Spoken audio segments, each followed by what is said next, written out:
Politicians are back to the Supreme Court, which is the reason why today I want to have a conversation with the Chief Justice.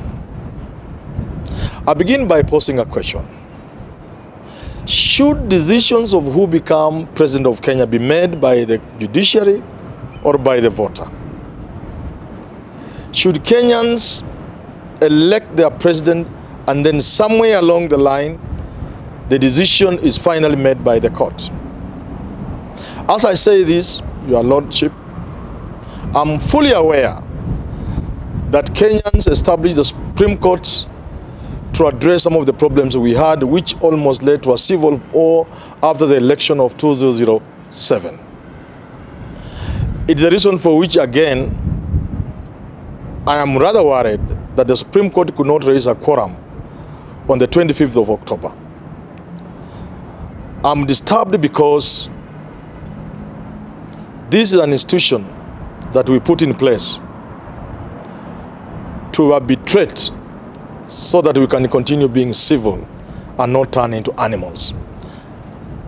Your Lordship, you owe Kenyans an explanation as to why you could not raise the quorum. What you said in court was not enough. As I address you, I know you are not just a justice of the Supreme Court. You are not just even the president of the Supreme Court. You are also the chairman of the Judiciary Service Commission, which is the employer of these judges who didn't turn up. The judiciary ought to be independent. The Supreme Court much more so. So, Your Lordship, as you listen to the petition before you, we expect it to be independent, firm, and be able to make tough decisions. Along the way, it will become clear why and how we can stop politicians from bringing their bad manners to the Supreme Court. Why we shall stop the politicians from asking your court to make decisions which the voter should make. I begin by asking, Your Lordship, after listening to this petition, supposing the evidence before you presented by the learned men and women in court are such that you ought to nullify the election, will you nullify this election? Or will you try to say you want a balance, that because last time you gave a ruling that favored Raila Odinga, that this time you'll give a ruling that favors Uhuru Kenyatta? Will you do that?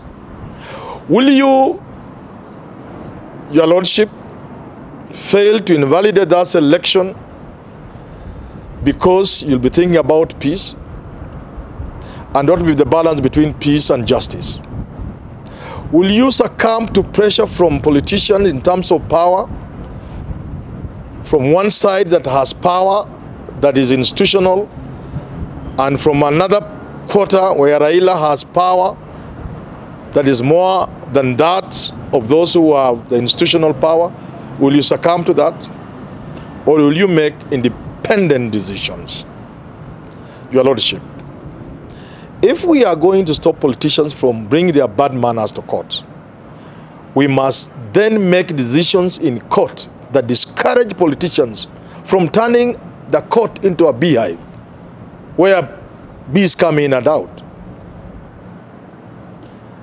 People came to your court because of what was delivered by Justice Mutunga in 2013. He left more questions than answers. That's why people came to your court.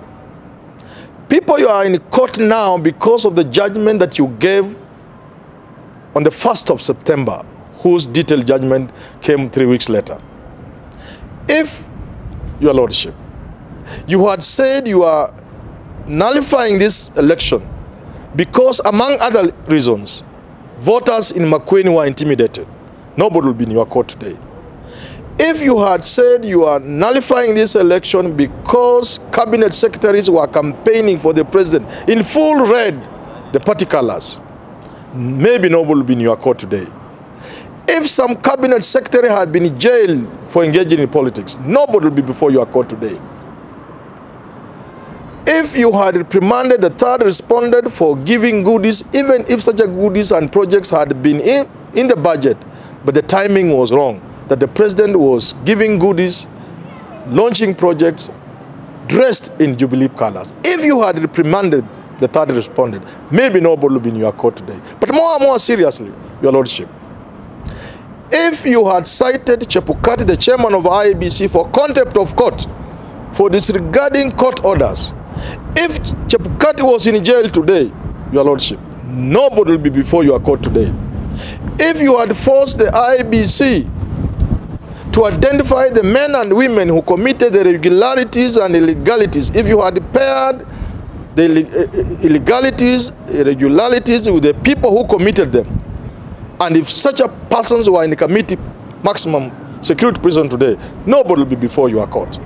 If the returning officers who falsified the forms, and that made the basis for your nullifying the election of President Kenyatta, if you had started a process where these returning officers will be in jail today, because the returning officers never said they were forced to do the things. If the forms were falsified, they never told us Kenyans, or anybody for that matter, that they were forced. That means it is them.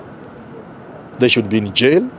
And if they were in jail today, I can assure you, Your Lordship, nobody will be before you. So we come back to the question where I started. Should Kenyans make the decision of who is their president, or should these decisions be made in court? Kenyans must be allowed to elect their president and not the Supreme Court. Courts must not decide who becomes the president. In order for that to happen, the Supreme Court must be firm, must identify the culprits, and start the process of ensuring that they are jailed, because there is a law to jail them.